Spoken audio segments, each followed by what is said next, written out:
ये पृथ्वी है। आप इस विशाल से दिखने वाले ग्रह में कहीं रहते हो और हर कोई चीज जिसके साथ आपने कभी भी इंटरैक्ट किया है वो इसी ग्रह में है। पर ये इतना विशाल ग्रह ब्रह्मांड के तुलना में कितना बड़ा है? कंपैरिजन के लिए हम लेते हैं चांद को। तो चांद पृथ्वी से काफी नजदीक लगता है क्योंकि यही एक चीज है जिसे हम रात में बहुत क्लियरली देख सकते हैं। बट एक्चुअली में चांद हमसे इतना नजदीक नहीं जितना हम सोचते हैं। चांद हमसे बल्कि इतना दूर है। इस दूरी के बीच लगभग 30 पृथ्वी और आ जाएंगे, और अगर हम एक कार में किसी तरह चांद में जा सके 100 किलोमीटर प्रति घंटे के स्पीड में, तो हमें 160 दिन लगेंगे। चांद पे पहुंचने के बाद पृथ्वी का दृश्य कुछ ऐसा लगेगा। तो पृथ्वी काफी बड़ी लग रही है, राइट? अब देखते हैं यही नीले रंग का ग्रह मार्स से कैसा दिखता है। तो ये एक तस्वीर है जो ली गई थी मार्स से स्पेस प्रोब द्वारा।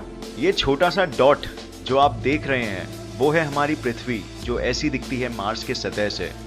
मार्स की एवरेज दूरी हमसे है 225 मिलियन किलोमीटर्स, जो यहाँ तक कि 400 मिलियन किलोमीटर्स तक भी पहुँच सकती है। तो इसका मतलब अगर हमें एक दिन मार्स जाना पड़े तो हमें चांद से 986 गुना ज्यादा लंबी दूरी तय करनी पड़ेगी। यहाँ तक कि रोशनी की किरण को भी 20 मिनट लग जाएंगे यहाँ से पृथ्वी तक पहुँचने में, जिसका मतलब इंस्टेंट कम्युनिकेशन बिल्कुल भी पॉसिबल नहीं हो पाएगा इन दो ग्रहों के बीच।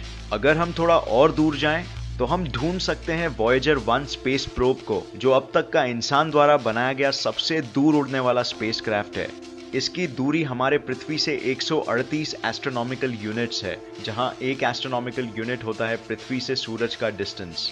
अपने सफर में कभी वॉयेजर 1 ने अपने कैमरा को पीछे करके ये तस्वीर निकाली। ये देखने में तो इतना कुछ नहीं लगता है, लेकिन ये पूरे इंसानी इतिहास का सबसे बड़ा अचीवमेंट है। ये सफेद नीले रंग का डॉट हमारी पृथ्वी है। ये हमारा घर है। यहीं अरबों लोगों ने जन्म लिया और अपनी पूरी जिंदगी काटी है। यहीं सभी ने सुख और दुख दोनों देखा है। यहीं सारे धर्म और धर्म बनाने वालों ने जन्म लिया है। हर राजा, रंक, संत और पापी ने इंसानियत के इतिहास में अपनी जिंदगी यहीं काटी है। और ये यहाँ से सूरज की सफेद रोशनी में इतनी छोटी सी चीज दिखाई दे रही है। वॉयेजर 1 17 किलोमीटर प्रति सेकंड की स्पीड में ट्रैवल कर रहा है। इतने स्पीड में भी वो हमारे सूर्यमंडल यानी सोलर सिस्टम के बाहर आने के लिए 30,000 साल तक नहीं निकल पाएगा। एक बार हम सूर्यमंडल से बाहर निकल पाए तो हम पहुंचते हैं जिसे कहते हैं इंटरस्टेलर नेबरहुड में। मतलब ये सब हमारे सूर्यमंडल के पड़ोसी है। यहाँ हम एस्ट्रोनॉमिकल यूनिट्स से बढ़ के लाइट ईयर्स में दूरी मापते हैं। एक लाइट ईयर मतलब उतनी दूरी जो एक रोशनी की किरण एक साल में तय करती है, जो होता है 9.461 ट्रिलियन किलोमीटर्स। सूरज के अलावा हमारे सबसे नजदीक का सितारा, जिसे कहते हैं प्रोक्सिमा सेंटोरी, हमसे फिर भी 4.24 लाइट ईयर्स दूर है।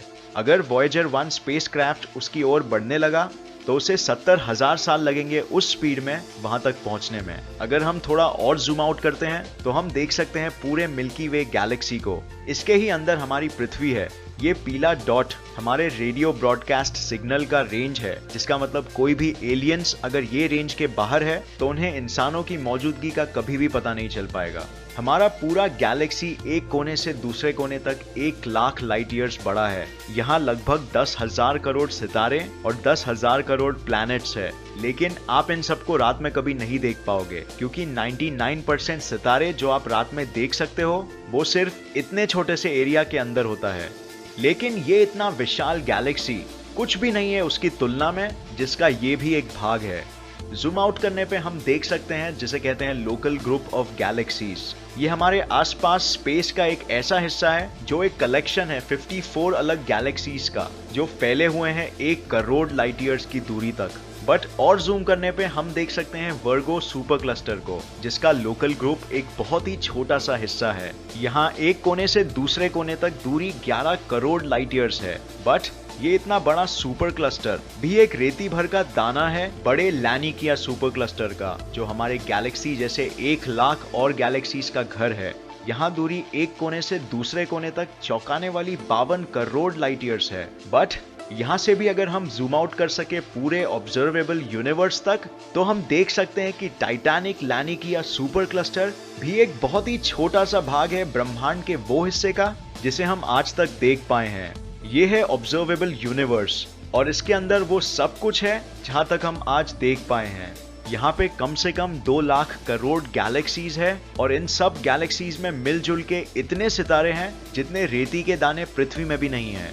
हमारे पृथ्वी से ऑब्जर्वेबल यूनिवर्स के किसी भी कोने तक दूरी है 4650 करोड़ लाइट ईयर्स, जिसका मतलब है इस ऑब्जर्वेबल यूनिवर्स की पूरी लंबाई है 9300 करोड़ लाइट ईयर्स। बट इससे भी ज्यादा इंटरेस्टिंग ये है कि ब्रह्मांड के इस दिखने वाले हिस्से के पार क्या है। इतना ध्यान रखिए कि ऑब्जर्वेबल यूनिवर्स वो सब कुछ है जो हम आज देख सकते हैं आधुनिक टेलीस्कोप्स की मदद से, और ये बिल्कुल मुमकिन है कि इसके पार का ब्रह्मांड और कहीं ज्यादा विशाल और कहीं ज्यादा रोमांचक है।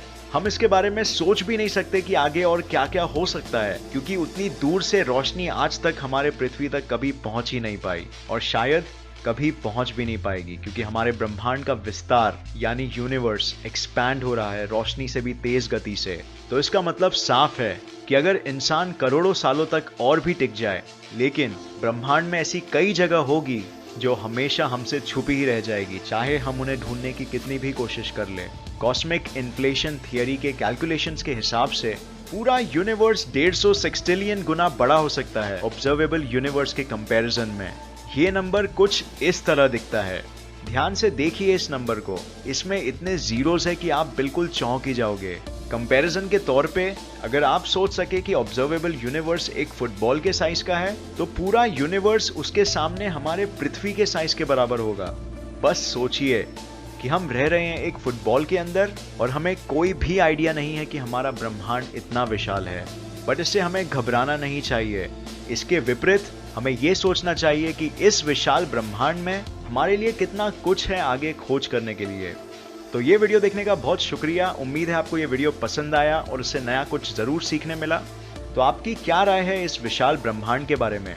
क्या ये आपने जितना सोचा था उससे ज्यादा विशाल है या उससे कम? कमेंट्स कीजिए नीचे, हम सुनना चाहेंगे। अगर आपको ये वीडियो पसंद आया तो इसे लाइक और शेयर करना मत भूलिए, और ऐसे ही साइंस वीडियोस के लिए इस चैनल को सब्सक्राइब करके नोटिफिकेशन बेल ऑन करना मत भूलिए। और मैं आपको नेक्स्ट वीडियो में मिलूंगा ऐसे ही किसी इंफॉर्मेटिव वीडियो के साथ। तब तक के लिए देखते रहिए और सीखते रहिए। जय हिंद।